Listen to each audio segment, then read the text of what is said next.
Welcome in. This is Clippers Talk. I'm Adam Osland. Thanks to everyone for joining the show. Yes, there's a new background here. Yes, it was done by the great LOL WTF Eric. LOL WTF Eric, who does these amazing designs that he calls janky drawings. Now, this is 16th Chapel type stuff. This is pristine. This is elite.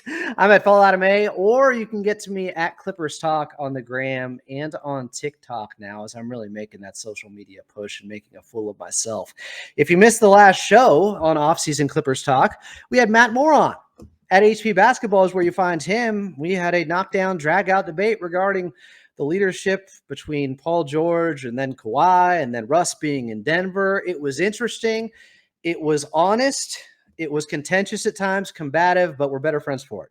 That sounds like a conversation with HP. Shout out, Matt.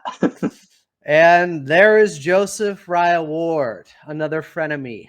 No, just a friend, a good guy who's joining me today here on Clippers Talk, off-season edition, as I'm trying to do more of these YouTube episodes now. It's not just a podcast on Spotify. It's not just a podcast on iTunes and everywhere else you consume the audio. Now we have a visual for you. If you want to check out at Follow Out of May is the YouTube channel.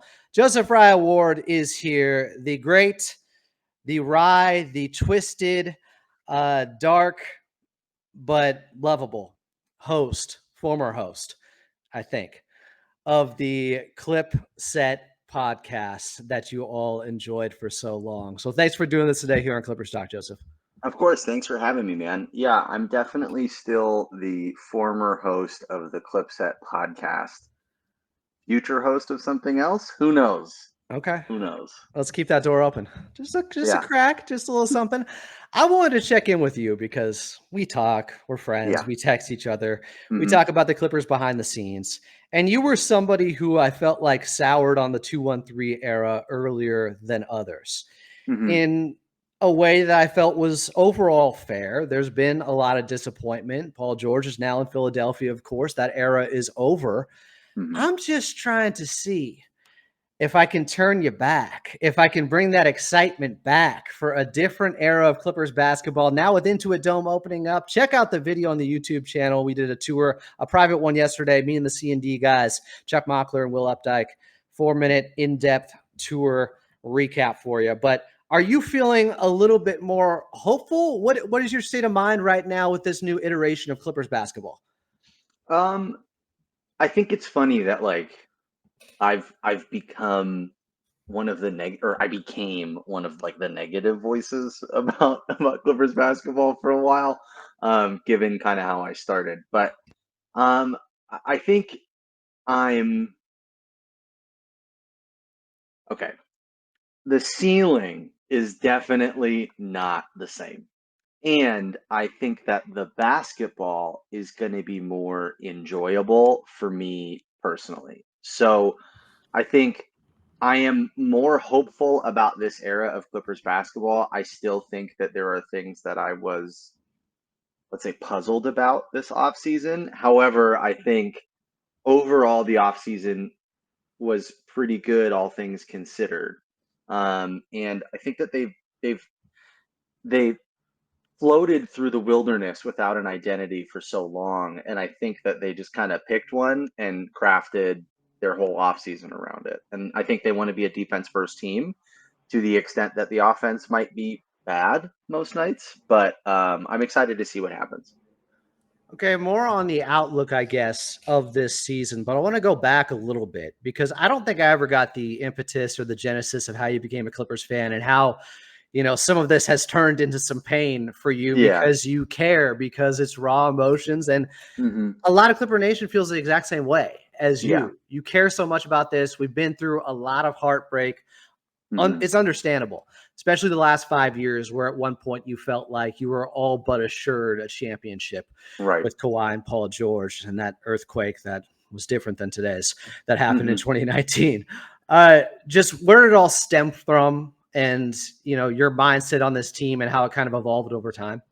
Yeah. So I have been a Clipper fan for a really, really long time. Part of it might be, my defiant personality disorder. No, I think I never really wanted to be a Lakers fan. I did like Shaq as like a small child, Oh yeah, but he's great when you're a kid, and then you realize yeah. this guy's annoying as hell. And then as I like kind of went forward, I was like, I don't really want to be a Laker fan. And so the Quentin Richardson, Darius Miles era of the team really is kind of what caught my attention. They were terrible, but they were a lot of fun and they did the head thing. And so like I sort of latched on to that as a kid and just became a Clipper fan and decided like, okay, this is the team I'm going to root for if I'm going to watch basketball. And I have ridden every up and down with them since. I loved basketball. I loved watching basketball. I loved playing basketball. And so um, I also wanted an opportunity to like afford games. So I, stuck with the Clippers. And then the Lob City era happened. And I think Blake Griffin is really sort of my rock into where it went from like, yeah, I like basketball and I really like the Clippers to like, I would kill for members of this team. It started with Blake Griffin. And so, 2-1-3 era on, it's why I feel so strongly about Chris Paul because it's like I finally found my basketball joy and I felt like he murdered that. And then, Touch upon that a little bit because you've vilified him to a degree, and he's put some of it on himself with some yeah, of the antics on the court. Brian Seaman, who's going to be a guest later this week, would call him the king of clever. That yeah, is one way to describe some of the stuff that's he a would nice way do to out put it. there. And he's one of those guys, when he's on your team, you can love him. When he's off your team, immediately he becomes the enemy. Was it like Mm-hmm. that, or did you already turn on him earlier when he was still in a Clippers uniform? There's a bit of a theme here because I was a year ahead of the Chris Paul has got to go train. So that final year of Lob City, I was like, Chris can't come back. Like, they have to break this team up. This is bad. And You're saying after they lost to Portland in the first round, that's when they yeah, should have done it? yeah, they should have just broken it up. Now, I know that there were injuries and it would be harder to move guys and whatever, blah, blah, blah. But um, I felt like, well, that and Doc Rivers, which is another thing that I didn't like. But Chris is so hyper focused on winning that it gets in the way of him winning.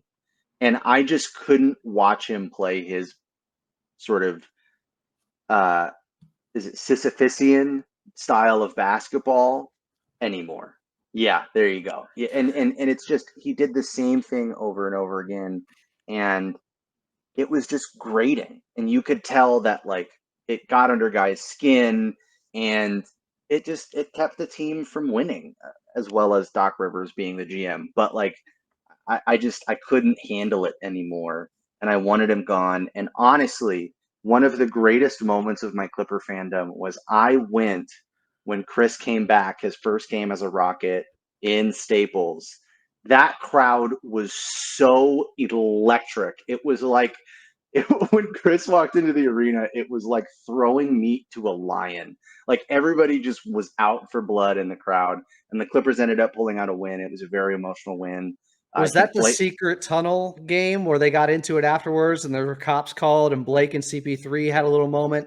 It might have been. I do know that it was the night that Blake Griffin's shorts got almost entirely ripped off. Like there Got was pants. some foul. Yeah, he got pants and his shorts were in half and he got thrown out. It was a whole thing. It was an insane night and the Clippers won. And I felt so good in that moment. I felt like vindicated that this guy is a loser, which he's not. But it's just I couldn't It's watch him play anymore. sports terms as being an Yes, anti-Chris Paul guy and being a fan. I get it. yeah, yeah. It's always been interesting to me because he's just one of those guys. You love him when Hmm. he's with you. When he's off the team, he creates a lot of animosity and Yeah. bitterness. And, you know, I wonder how people are going to feel about Paul George now Hmm. and how that's going to change for him with his perception from Clipper Nation. Because I think at first, when he left, everybody said, or a lot of people said, maybe the majority of the fan base was somewhat understanding to the fact that he got $72 million more getting that extra year in there to go to Philadelphia. And you can't really knock a guy for that. Right. But then the podcast P comment regarding the B team, which it's not as if Clipper Nation doesn't know where they have been in Southern California in the pantheon of teams. And by the way, pretty much any team, sans the Boston Celtics, might be the B team next to the Lakers because, yes, they have the history. The Clippers are creating their own now. They've only had a real owner, a great one now, for 10 years. They're just getting started. And now they have an arena. But for him to make that comment about the B team, when he said he grew up being a Clippers fan, did that open up a wound? Was that? I personally don't care about the A team, B team thing at all. It doesn't bother me. It's a thing that Lakers fans care more about than I Right. think Clippers fans do. But Paul George had a lot of disappointments as a Clipper, but I still think that he would go down in Clippers lore if he never opened his mouth once. If he never spoke ever, I think everybody would have a positive feeling about Paul George, regardless of what happened on the floor. I think they'd be like, yeah, he chose us, he re-signed, everything was great, blah, blah, blah, blah, blah. He was a good player. But he has no filter and no retention of anything that he's ever said in the past. And so it's exhausting. It's exhausting. How about me Every having to week. argue with a guy in Matt Moore saying that his leadership intangibles are what they're going to miss most with Paul George? That Paul was, George? Paul yes. George's leadership intangibles? Sorry, I don't want to launch into a rant, but Yeah, that's I don't want to, pile on or anything like that. But if you want to go back and check out that podcast, that's why it happened. We got into it on yeah. Twitter. It spilled into a YouTube hour-long discussion about leadership and Paul George. Mm-hmm. Will you be there for the first game when he returns, like you were there when CP3 returned? I don't know if I could trust myself watching in the What, you're in the running on the crowd. court? I'd be hurling insults. I'd be screaming at him. It'd be bad. No, I mean, I'd like to be. I don't know what the prices at the Intuit Dome are going to be like. But I'd like to be there to vociferously boo him. Yes. I think a lot of people are now. I think after the B team comment, it solidified his fate with how the reception's going to be when he returns to a new place he never played at before. Now crypto.com is put to rest with the Clippers. It's Intuit Dome. Mm-hmm. So Russell Westbrook, as we stay with the negativity right now, we will get to a lot more positive things here, but yeah. I'm not going to say you got bullied off of Twitter or anything like that. I think you may have been exhausted. I think you may have had enough of the same conversations and people who are unwilling to listen to reason or to numbers or anything like that. And it's nothing really against Russ, I think, with you. It's certainly not like that with me. His stands can be completely overbearing and out of their gourds. But Russell Westbrook, he seems like a good guy. Everybody likes him. It's an interesting fit there in Denver. Wish nothing but the best for him unless they're playing the Clippers. However, his stands made things difficult at times. Mm-hmm. How are you sorting through your emotions now coming out of that experience for about a year and a half? So I have to be honest. Russell Westbrook coming to the Clippers was really like the nail in the coffin of my podcasting career. I was already leaning towards retirement, and him being a Clipper really ruined it for me. I think Russ is probably a great guy. He does a lot of charitable work. We can couch it with off the court. I wish him no ill will. On the court, I don't really wish him ill will because he's going to bring it upon himself. I firmly believe that Russell Westbrook is the greatest ceiling lowerer of any NBA player currently in the NBA. Whew, that's strong. If But he is on your team, that's it. If you're going to play him, which you're going to have to because he does not like to not play, as we learned obviously after the fact this season, and as we learned after the fact and during the fact with the Lakers and with Houston and with Washington and with every other stop he's been at. Things haven't ended well as of late. No, I think his basketball, let's say his basketball personality, his basketball mindset, is always going to hold your team back. I just think the erratic play, that's obviously something that doesn't play well in the playoffs in the highest leverage moments. It can't. Mm-hmm. It Yeah. goes against everything we know about the game. Yeah. Yeah. And like the second we got him over Pat Bev, let's say, I knew that the team had like lost the plot because they needed Russell Westbrook as opposed like the person as opposed to like going after a better basketball player. And to get the most out of Russell Westbrook, the person, and his leadership ended up amounting to nothing. It's like you have to like give him so much to yield so little on the basketball court. And that's why I think that he lowers people's ceilings is like he's just not worth it. Was there ever a point last season? Let me scroll through your text messages here where you said, I'm back in, baby. They go 26-5 over 31 game stretch. They look unbeatable. They blow out Boston in Boston. Was there ever a point where you felt like this is the time? If they're healthy, if they're whole, they actually can put this together now. There was a moment during 26-5 where I thought, oh wow, they really can beat anyone. Healthy Kawhi, healthy James Harden. I thought, yeah, this could actually work. Because it was the exact player Paul and Kawhi had always needed when they got James Harden. And for a brief moment in time, I found a little basketball happiness because it felt like they leaned into the right things. They were leaning into an identity that was crafted around, James Harden getting into the paint, setting dudes up, shooting, making sure that we're playing our best players who fit together all the time. And after that, I think the back half of that was like a 12-2 run or something like that. Right before they got into the slog of the Grammy trip, Yeah. they decided to throw that all out the window. And Zoo they got just never hurt. recovered it. We'll talk more about Zoo coming up. But yeah, they went through that lull of about a month and a half where they were a 500 team there. Mm-hmm. After the highs, there were some lows. And then, of course, Kawhi's knee swells up, and that pretty much sealed their fate.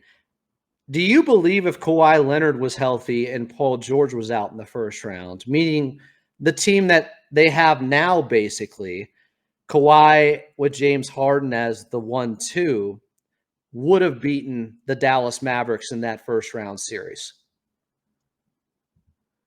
Probably. I'm not going to say yes because I think Luka and Kyrie obviously carried that team along with like some really, really key contributors around them. They figured out how to put a good team around them. But I think Kawhi peak of his powers versus Paul George peak of his powers definitely tilts the series odds kind of back in the Clippers' favor. Well, we didn't get Paul George at the peak of his powers, that's for sure, in that first round series, which Yeah, his that powers slowly dwindled. Yes. powering down, shields down, 19 points per game. But more bewildering to me is just only taking 16 shots, less than 16 shots per game. Kawhi's not there. When he was a fraction of himself. You got to put him up. You got to go out firing there. But we don't need to relitigate that anymore. We've gone over it plenty. I just want to move it forward into this season now with how the team's constructed. It's a 1-2 punch. It's 21, blackjack, whatever, number 2 and number 1 with Uno and Kawhi Leonard. What do you think a ceiling is for this Clippers team currently constructed wise? You talked about, earlier, there's not as much hope for a ceiling being as high. However, if they could get Kawhi Leonard healthy with his team in a first round series, we just talked about how they'd have a great chance against a team that went to the finals last year, the Dallas Mavericks. Like that top end talent with a healthy Kawhi at the peak of his powers, that would scare a lot of teams at least. Yeah. I think the absolute ceiling of the team as currently constructed, I'll say that because you never know what happens. They start hot, maybe they make a move, but is probably somewhere between, in a very tough Western Conference, 48.5 wins. And I think that gets you out of the play-in. So I think you're firmly a playoff team in a very loaded Western Conference. there's a little maybe wiggle room, a couple wins higher than that if they really get rolling against like a soft part of the schedule or whatever. But I think that's about where my expectations are. Like, give me 48 wins, 49 wins. We're in the playoffs, not the play-in. I think we did a good job. I think it's realistic if you're saying they're getting 65 games out of Kawhi and James Harden, right? That's what Mm-hmm. it would take. Starts with that. How much hope or how much concern do you have when it comes to Kawhi Leonard with just 4 straight years not being able to finish the season? Mm-hmm. We know when he has been available, he probably had a top 3 regular season, maybe top 2 for himself last year. It Yeah. was that special. The 30 games of efficiency record that he set with 57, 52, or 51 3-point Yeah. shooting, 90% from the 3-point line. Just a lot of people have obviously continued to be concerned about Kawhi Leonard through this offseason with him not being on Team USA. Mm-hmm. And it's kind of a wait and see thing. I'll believe it when I Yeah. see it type of thing. Yeah. Yeah. I mean, the concern level has to be high. We haven't seen him get through a season except for his first as a Clipper. And And he had another offseason basically there because right, of COVID. right. And so it sucks, not just because like obviously I want the Clippers to win, but when you look at his numbers from when he really got healthy last 2 seasons ago through his stretch this season, Yeah. it's unbelievable what he's been doing on the court. He's better than he's ever been offensively. And last year he showed us he's able to kind of ratchet the defense back up. Now it's not 48 minutes of Kawhi the Octopus anymore, Picks but his spots. yeah, but he can still turn it up when necessary. And um, I think part of the gamble the Clippers made this offseason is if we get enough quality defenders to throw around him and ease his burden, maybe we can save his legs to where we're not asking him to take on, the toughest choices, throughout the season. You mentioned early on about piecemealing together kind of an identity now. To me, it Mm-hmm. feels like Lawrence Frank, has less restrictions, so he can actually Right. carve out the type of identity he's looking for. Does a defensive-oriented team appeal to your basketball sensibilities? It does, especially when you have two guys like Kawhi and James to sort of lift the offense. I worry about shooting. There is not a lot of shooting on this team as presently constructed, and mostly that's fine. But we're really banking on Derek Jones Jr. hitting 35% of his threes and Terrence Mann taking a step and um, Kawhi continuing to be healthy and all this other stuff. Because if Derek Jones Jr. does not continue to improve his 3-point shooting, his fit with both Terrence and Zoo is really going to clog things up, no matter how good the defense is. There's going to be a lot of rock fights this season if Agree. they can't get one of those guys to really pop offensively. Yeah, I think he ended up shooting 37% in that playoff run, but that's not who he has been throughout his Right. career. I think Mm-hmm. he shot 32% in the regular season last year, and that's not out of the Mm-hmm. ordinary for him. That trending upwards with his 3-point percentage needs to continue now as a Right. Clipper, and it could. He's 27. He could be just coming into his prime. Positives here. If they're going to have success and reach 48 wins or anywhere close to that, to me, it's about your son. It's about Big Zoo. Mm-hmm.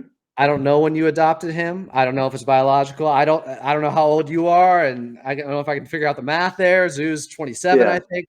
But Yeah. you have called him your son, That's the my good boy. son. Yeah.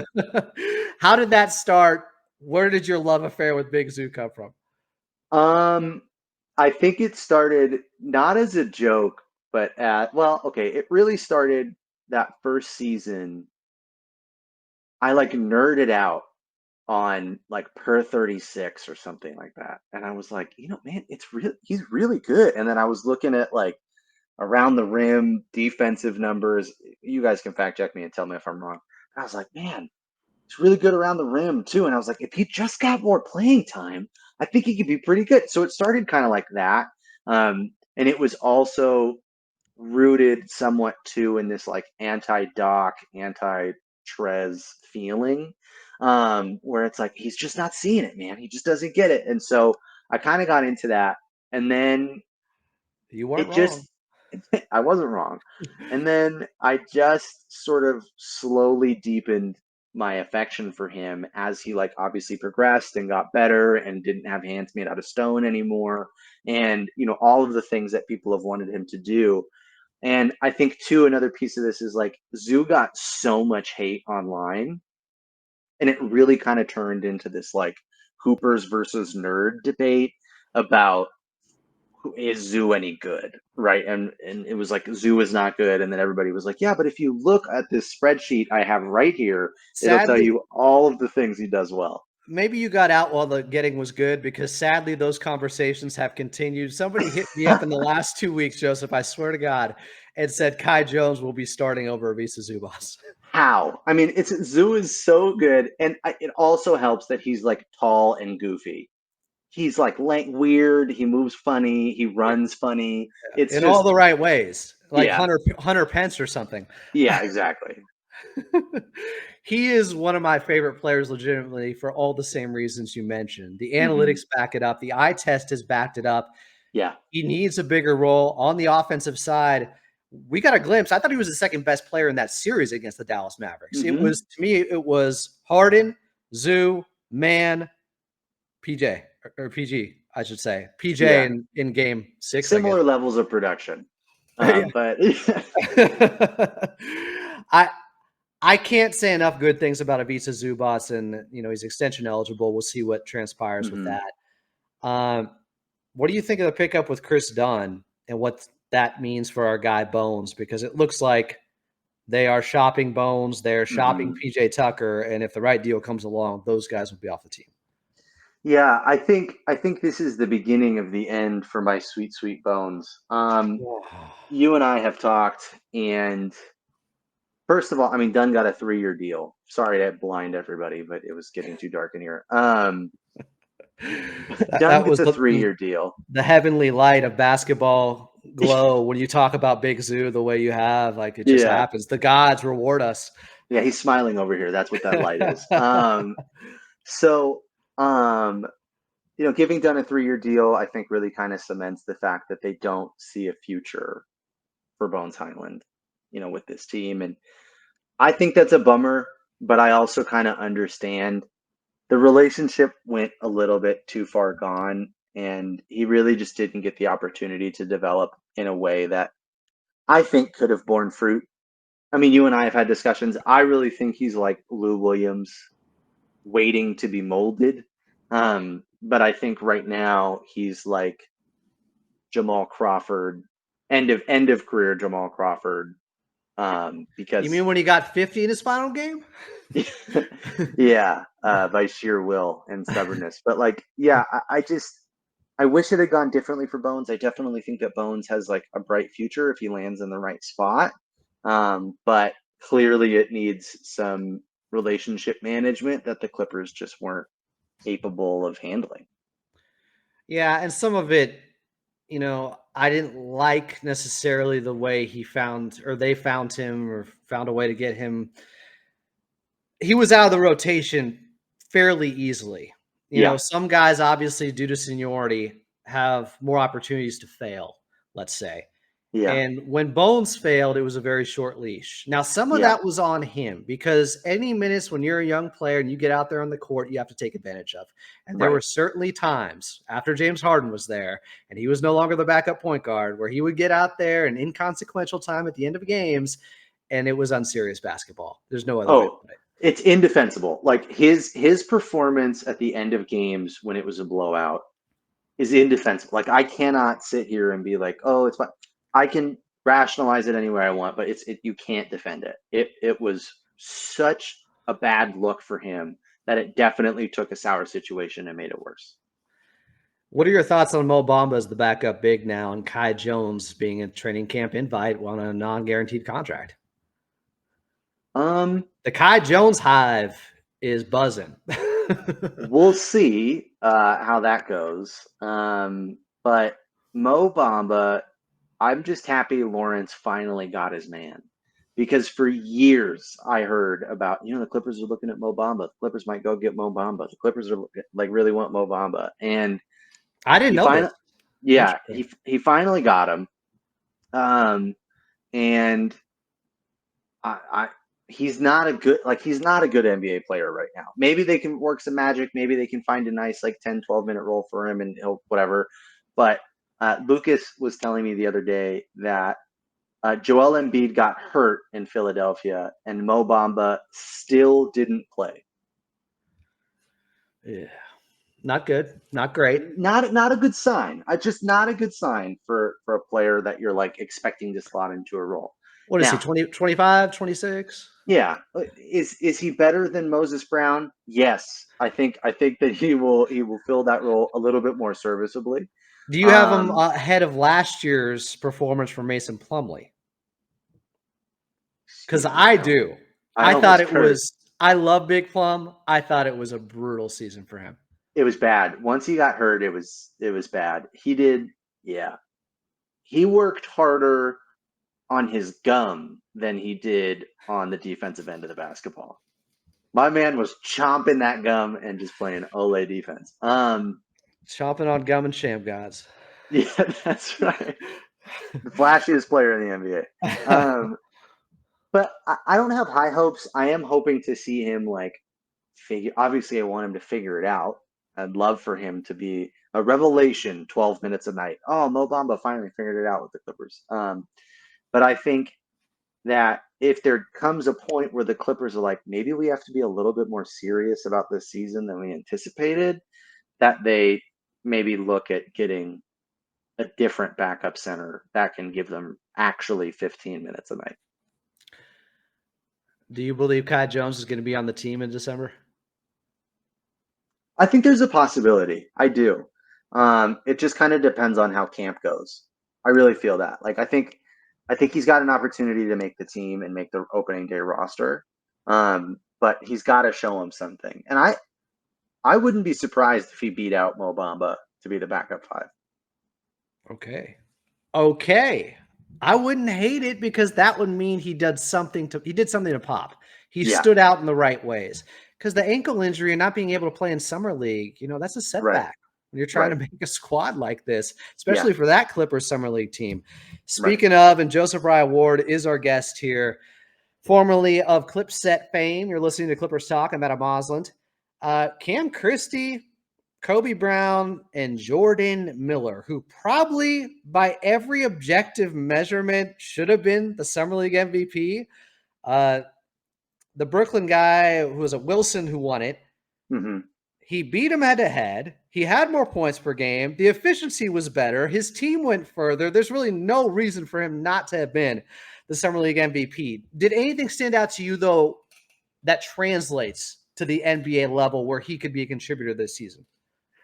I think he's got a lot. I mean, it's the Summer League. So, like, I always take the Summer League with a grain of salt, but the numbers definitely popped, and he looked a step better than his competition, which was a really nice thing to see.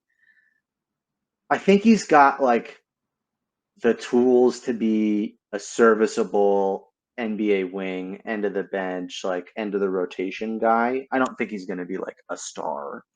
However, I've been wrong before. Name one time that I was wrong. Terrence Mann. Ooh. Yeah. He hasn't Joseph Raya-Ward allegations. He beat him. Yeah, he hasn't hit the highs that like I then set on him after he proved me wrong. And I'm going to give him some grace. He's a starting level NBA player. Never would have thought that after that first year, and they tried to make him a point guard. It was a whole thing. I just wish Jordan Miller was 6'8" instead. We have enough guys who are 6'5.5. Like we need a guy who's 6'7.5. Yeah, I'll be honest. He's so bouncy and lengthy, he makes you forget that sometimes. His willingness to stick his nose in on rebounds stood out to me in Summer League. Yeah. It's still Summer League, though. Yes, and hold on, this is a segment I like to call Googling. Okay, yeah, he does. So he measured Oh man, he measured 6'4.5" with no shoes. Hey, I've stood next to Michael Jordan. He ain't 6'6" either. He's six I three and know, a I half. know, I know, I know. I'm just saying he measured. That's. I mean, it's Charles Barkley size, but he's not Charles Barkley. So like, it's like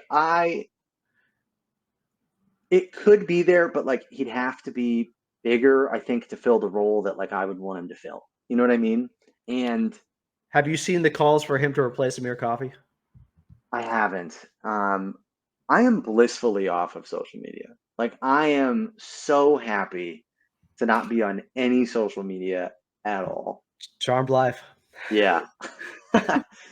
I I really like Amir. I really do, but he's another guy. He's the right size. He's huge. I don't know if you like stood next to Amir. He's very tall.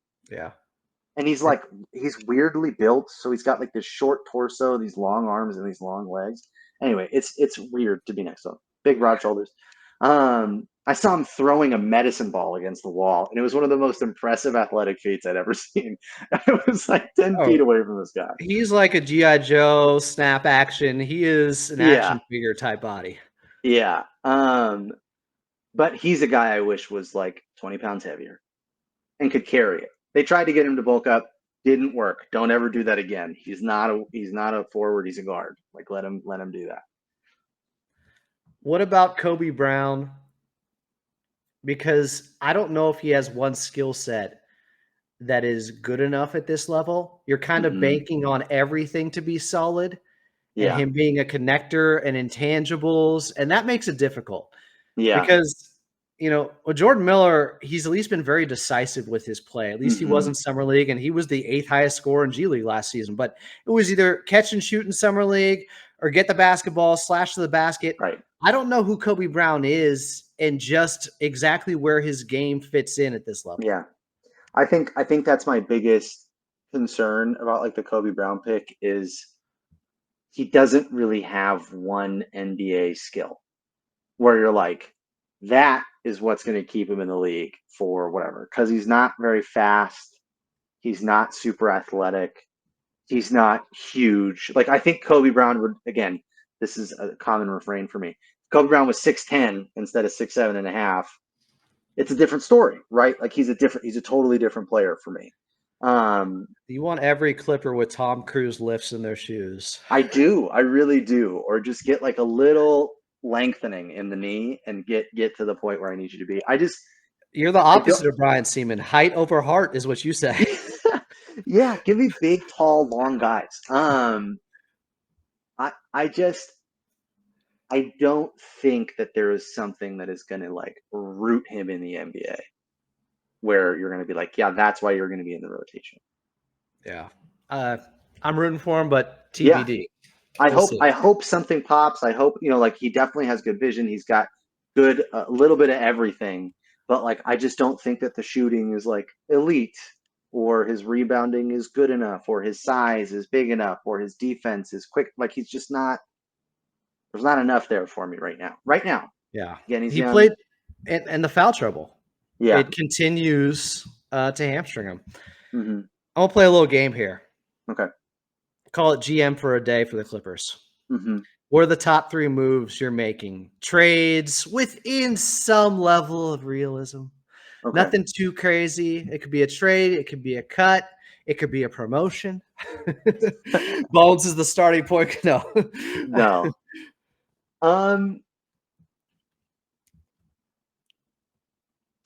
It could be that's a something very involving PJ Tucker. Who that's a knows? Who knows? yeah, that's a good question. So I'm gonna give you obviously the hot names right now. Well, hot fucking sorry, excuse me, 2 weeks ago, freaking 2 weeks ago, um, were Zach Levine and Brandon Ingram. If if the reports were true and they were gonna attach something to Zach Levine, I don't love it. I just think that there are too many guys on this team as currently constructed, and you don't have another guy who can just shoot the hell out of the ball. And I am willing to take a chance on Zach opting out of that third year because he played so well, as opposed to, and like, I'm willing to eat that third year because I'm going to have max space the next year anyway. You know what I mean? And so I just think that taking a swing on Zach LaVine is something I'm open to a lesser extent Brandon Ingram, only because he wants the max extension. Am I willing to give it to him? I think if you gave me a couple shots of whiskey and showed me highlights of that Pelican Sun series a couple years ago, I'd be like, yeah, man, sign me up. You take my 50 million. You know what I mean? But BI. I just, that's another one where like I don't love the fit. Like LaVine, I think on offense around the team we have presently constructed, I think that's a home run fit. Defensively, it's just too, even with Derek Jones and Kawhi and Zoo behind them, it's too turnstile-y. BI, he just doesn't, he's like, he won't shoot threes. He just won't do it. And you have to For the space. Pelicans. Yeah. Well, what if it worked for us? We've done that before. But I do think that he is someone that like another star might want to play with if it goes right, you know? So I'm intrigued by BI. I like both of those guys too. Zach yeah, LaVine, if they're offering, say it's a top 10 protected first round pick with Zach LaVine to get out of that deal, I'm thinking about it. right, And I'm thinking about BI because he's 27 and he right, hasn't had major injury concerns. He's had right, some stuff, but we're not talking about, I don't think he's ever done his ACL. And even that series against OKC this past year, he had just come back from injury. right. We know it looked ugly, but I think there is untapped potential there possibly. Agreed. Now, does it get you, though, significantly closer, either of those moves, to contending with the top teams? So for me, it it all comes down to Kawhi anyway, Yeah. right? And if we're all taking truth serum, we thought that if Kawhi had been healthy in either of the last two off seasons, that the Clippers were poised to make a run. Even without Paul George, we thought, okay, a healthy Kawhi. I'm convinced they're beating the Suns in like 5 or 6 games, right? Last year, if Kawhi is healthy and not whatever he was in that series, I think we probably beat the Mavericks. So having a guy like that can really lift you over almost any opponent, you just have to be in the conversation enough, right? And enough things kind of have to break your way. Again, banking on his knees holding up for as many rounds as it's going to take is a long shot. But I think if we still have him and he's still operating at the level he's been operating at, he's worth one more little swing. That gets you into the conversation of 50 wins. That gets you into the conversation of the top four so that you can just see what happens, right? It could be another disappointment. You could not, come out of it alive, but I want to give it, if we're going to keep Kawhi, and we re-sign James, I want to give me one more quarter of a percentage point shot so I can see what happens. Okay. I think it's a fair perspective. Kawhi is that tantalizing. We all Right. believe they win in 2021 if the ACL doesn't happen. Yeah. It's about how much you believe in Kawhi's ability to stay healthy at this point, to whether or not you should double down or triple down at this point or quadruple down with him and try to give it another chance here. I do think they're going to be competitive as long as he is relatively healthy, regardless of who is there. If he and James Harden, and by the way, James Harden getting 2 for 70, I thought for sure it'd be a 2+1. Instead, it's a Yeah. 1+1. So he even Yeah. has an incentive to still ball out this season. He Right. could be playing for another contract. When those two guys are healthy, the Clippers are going to be tough because Yeah. they should have a defensive identity like they didn't have last year, even though they came into training camp saying, top 5. We're going to be a top 5 defense. I think they ended Right. 18th. A couple more for you before we let you go, Joseph. Appreciate your time, my friend. I did want to ask you about the return of Nicolas Batum and how that fills your heart and warms the cockles of your heart, and how that can just revive any downtrodden Clipper fan, because he is like a top 5 all-time Clipper role player, and he's only been with Yeah, the Clippers for I think 3 total seasons. This will be his 4th. yeah. It warms my heart over the fires of my and Will and Chuck's stolen IP that was co-opted by the team, and we didn't see a dollar for it. But no, I'm happy to have Nick back. I think I'm ready to re-embrace him into my bosom. I briefly was upset with Nick in the playoffs when he refused to start. I don't know if you remember that, but he said, I don't want to start anymore against the Suns. And that made Marcus Morris start again. And it was bad. It was bad for everybody involved. And so for a moment, I was out on Batum. I was like, how are you going to, like, it's the playoffs, man. Like, start. And then to see him go and start for Philadelphia and do all the things, it made me mad. But he's back. I'm gonna bring him back in. The Batum Battalion will ride again, and I'm very excited by that. Very excited. The Batum family's royalty in Yes, LA. absolutely, 100%. Before we get out of here, something I always like to do, and it may be somewhat homage to Clipset. There are ties here. Now, I first thought of it. There's a closer link to a podcast called The Compound and Friends. It's a financial advice podcast. They do something called favorites at the end of their show, and I put a little bit of a twist on it where we give, one of our favorites in any area. It could be a track, it could be a song, it could be a movie, a TV show, something you ate, a 1 rep max you got in at the gym. I don't know. Doesn't matter. Whatever you'd like to recommend to the audience as we leave. And then we'll also give a least favorite, something to stay away from, a cautionary tale. So Okay. I'll start. My favorite was this over the last week. I thought I was screwed because all my Amazon packages were going to my neighbor. And it clearly says my address. I almost gave it out there a second ago. I had to filter that number. It Yeah, clearly states my address. And then I yeah. have a little customer note saying it in all caps again because I've had this issue in the past. And Right, they just don't care. It's like Ace right. Ventura working for UPS or whatever. They're hmm just drop kicking my boxes around or something. And I order from Amazon quite often. I am a Uh-huh. returned customer. They got me by the balls. There's nothing I can do about it at this point. I'm primed in. I had the student discount from college that continues to get the free Yeah, Amazon Prime. I don't know how that's still going. yeah. But my neighbors were nice enough. Love that neighbor. To bring over, they said we were gone for 3 weeks and all these boxes showed up at our place. And here they are for you. And the protein bars were still good. And everything that I ordered was great. And I thought I had lost out on, I don't know, $200 worth of stuff. And they brought it hmm back to me. And it kind of, I don't know. It warmed my heart as well and just made me feel better about humanity recently. Because they could have That's kept all that stuff. Yeah, they could have. How did you not like ask for a refund for any of it? Oh, try to ask for a refund on it. What refund? The suggestion box, like what's going on, rate them. There's no way to just say, like, even when you say your item never arrived, there's no recourse. There's nothing, there's nowhere else to go after that. It's crazy.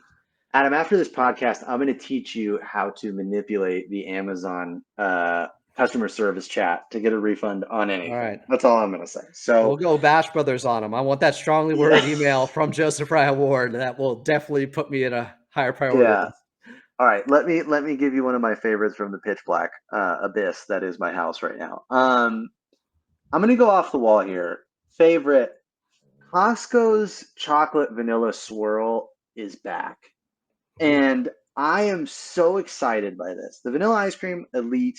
But the chocolate vanilla swirl that I got last weekend really just kind of brought me back to a simpler time when Costco still had churros and the swirl was still available. And there's something to me. I'm on a real soft serve kick right now, and I think it all started. I was in Ireland in April, and I stopped off in this tiny little town in central Ireland, and I wanted ice cream. And so we went to this like little hole in the wall ice cream place, I guess. I don't know. It was weird in there. Not a But they parlor. gave No, not a part. No scooping. No scooping happening. And so I asked. It was like a shake place, I They, guess. So I they just get it with a asked. fork. Yeah, exactly. But I asked for like a soft serve, and they ended up giving it to me, and it was maybe the best soft serve vanilla ice cream I've ever had in my life. And ever since then, I'm hooked. Like I don't want regular ice cream anymore. I'm like, I just want soft serve, and I want it to taste exactly like I had it in Ireland. Honey, we're going back. Yeah, we're going. I booked a flight. It's $1,000 thing of ice cream. I know we got an anniversary summer coming up. We're going back to Ireland. And we're staying right next door to that place. So yeah, the Costco chocolate, to bring it back, the Costco chocolate vanilla swirl really just made me so happy. Okay, least favorite for me. When an earthquake happens, because of my apartment being brick, it feels like a drunk driver went through my wall. Yeah, It feels like Homer crashed into the house or something like that. It's so jarring. yeah, And then I go back to the Battle of the Bay in '89 because I'm a NorCal guy. I was in yeah. Sacramento, but today, that earthquake earlier today, I was thinking right afterwards, the Clippers have better made a move after this because this was really scary. Yeah, I can't. This is the second one in a week, right? right. Yeah, it's first of all, your apartment cannot be up to code if it's only made out of brick. You should probably contact your councilman or councilwoman or councilperson about that because you live in Los Ramp, Angeles. It rampant shouldn't. asbestos everywhere isn't up to code. No, I don't think so. Yeah, your asbestos ceiling and your brick walls definitely not up to current earthquake codes. Yeah, but all the cool minerals I get out of my tap water, man, I'm growing another arm. um, least favorite. So like, okay, things I don't like right now. And it could, if you got to go Clippers related, whatever. No, it's okay. It's global warming. It is too hot, man. It's so hot. I'm only laughing because Matt Moore said this last week on the show. It is so hot outside. I can't stand it. It won't cool down. I might as well move to Tucson at this point. Like it is so hot all the time. I can't do it anymore. I can't. You wouldn't move to Tucson. I know you hate the Suns. I know you're glad the Clippers are playing them opening night at Intuit Dome. Yeah. That's a fun opponent to get. Yeah. Yeah, I can't believe 2 weeks in a row we got another. I'll take a Joseph talk over a TED talk any day. Thank you. Thank you. Joseph Raya-Ward, where you find him, you better have his number. You better have his email. He ain't on social media anymore. He is the opposite of me. I lean into it. He zags the other way. Yeah, But I got out. He's one of my favorite people because he's earnest. He's sincere about his basketball convictions, what he believes in, and he's usually right. Joseph, I appreciate you coming on. I don't need the ego to be any bigger than it is. Don't tell me that. I appreciate you doing this here on Clippers Talk. You're just, I think, the third guest I've had here on the YouTube side. I think you've come on with me on the radio post game before, pre-game at some point maybe, and I was like, hey, just don't swear. And we've gotten that in. But I always enjoy the conversations, and it's stimulating. So I appreciate you, my friend, and we'll talk to you soon. I know there's a schedule release coming up probably on Thursday, and I hear you're a big schedule release type of guy. Yeah, don't get Brian started on that. When you have Brian on, don't tell him about me in the schedule. Okay. I won't say that. I just heard from the C&D guys that you might be coming on with us as soon as the schedule comes out on Clips and Dip. So we can do it. We may be reuniting very soon, but thank you once again for doing this. Thanks, man. It's an honor to be here. Before we get out of here, I do want to remind you, and in fact, I'll do another keyword giveaway. We just had a winner, just sent out the hat earlier today. Someone grabbed 2 keywords from 2 shows, put them together in the comments section, and then they won a Clippers hat from the flagship store. It was a red one with the cursive. So a throwback. I'm sure he wanted that badly. Worked out. I'll do another keyword. This week, I got, I believe, 3 shows for you. Tomorrow, Dr. Shapp will be on from the Live the Jam, the podcast. We'll go a little more in depth because I hear he is a real doctor now, although they play off the bit that he's not. I don't know what to believe. Either way, I'm going to get some opinion from a partially qualified guy about Kawhi Leonard and his right knee and what we could expect from this season from him. And then later in the week, Brian Seaman, your voice of the Clippers, will be on. Worked with him for a couple of years on the radio side, and we knew him when. The best of the best. He'll be here. So 3 keywords. You get all 3. By the show with Brian Seaman, you put all 3 into the comment section, and you can win a Clippers hat from the flagship store. Your first keyword is it's. It's is your first keyword here. So we'll talk to you guys tomorrow. Dr. Shapp will be here. Until then, this has been another edition of Clippers Talk. I'm Adam Moslem. Thanks to Joseph Raya-Ward. Talk to you later this week.